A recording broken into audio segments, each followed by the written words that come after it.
For this video, I'm just going to do a quick analysis of a scene from Double Indemnity.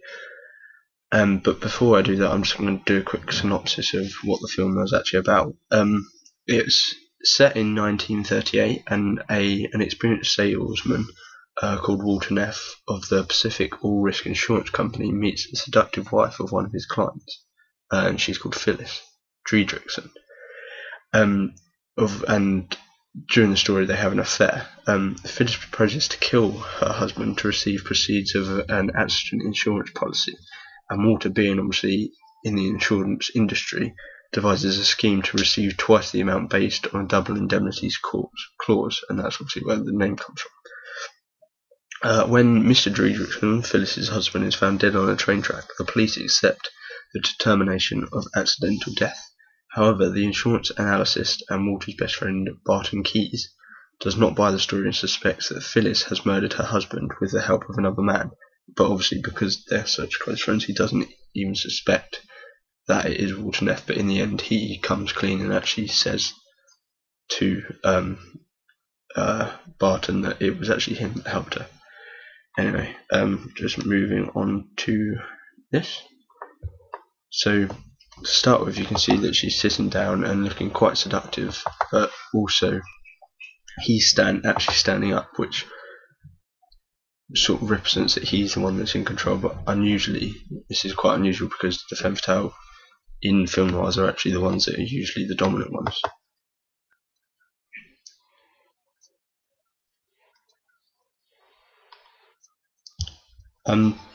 As he's talking about this, he's having people getting taken care of, which obviously means being killed, and the sort of gentle music in the background juxtaposes with this because of what he's talking, because he's talking about killing people, but the gentle music is quite calm, which sort of creates a good contrast within the scene.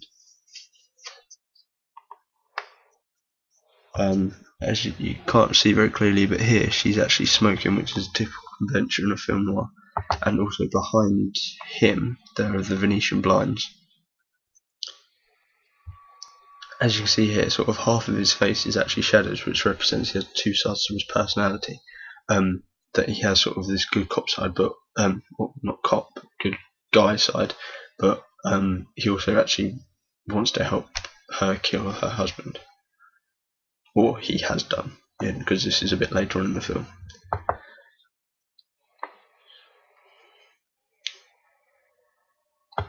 You can see that she is in white, which represents innocence, but rather she's sort of, if you go a bit, she's a little bit revealing, which could symbolise a weakness, or on the other hand, it could sort of symbolise a strength, because that she is quite manipulating.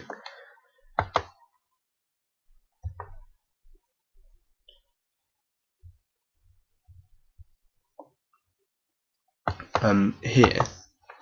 Well, before he was actually wearing a black tie, which different to hers. Actually, so obviously the black represents death, and also with the shadows on this one, it works very effectively because it's almost like a nice sort of cut through him as he approached it, which could suggest that there's death in the near future. And she, as you just saw, she gets up very seductively, but also sort of very mysteriously, which and then you find out now when you hear that gunshot that that's why she got up sort of quite slowly and sort of carefully, because obviously she didn't want him to hear.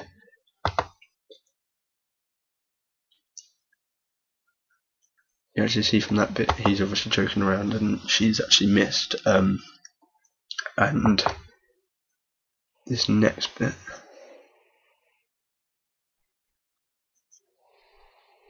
here, before, when the Venetian blinds were on him, it was like he was the one being preyed, but now the Venetian blinds are on her, which represents that he is actually the dominant one, because like the perspective has changed and he's the dominant one, and he has power because she doesn't really actually want to shoot him, and the blinds on her face could represent that death is now on the horizon for her.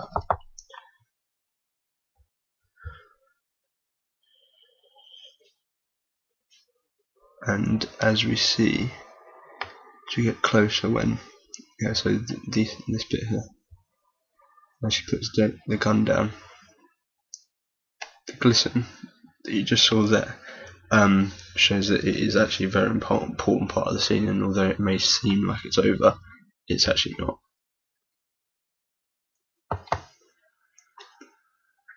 And the strange thing I thought with the transitions and camera work is very sort of quite slow and calm, and although sort of there's danger in the scene, this is very different to some films, like for example LA Competition, when there was like sort of danger scenes, like it was really quick and fast paced. But also this shots and translations are slow. It could suggest that sort of the love is in the way of the danger, so they're both safe. The music actually comes in now when they start talking about love, and it goes smoothly with it sort of goes along with what's happening. As you can see here, her lips are painted like typical version of film noir with the lipstick.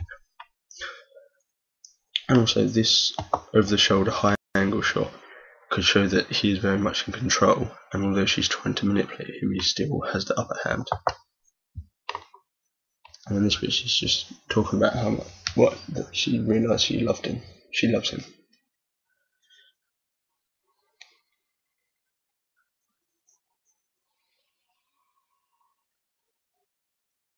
The music builds up, so it builds tension, so you think something's going to happen, you know something's going to happen.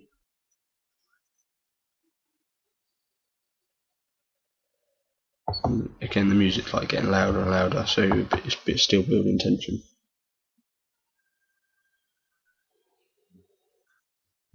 And then you get the unexpected gunshots, because you think that they'll although you think because the music's building, they think they're going to make up or something, but then he actually shoots it, which adds mystery, and mystery is typical for a film noir.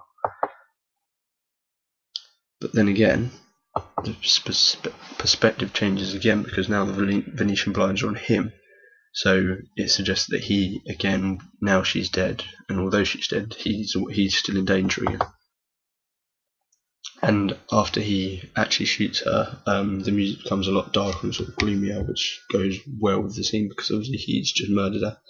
And again, he picks up the gun and sort of puts it away, which adds mystery, because you're not quite sure where he's going at this point. And that's it.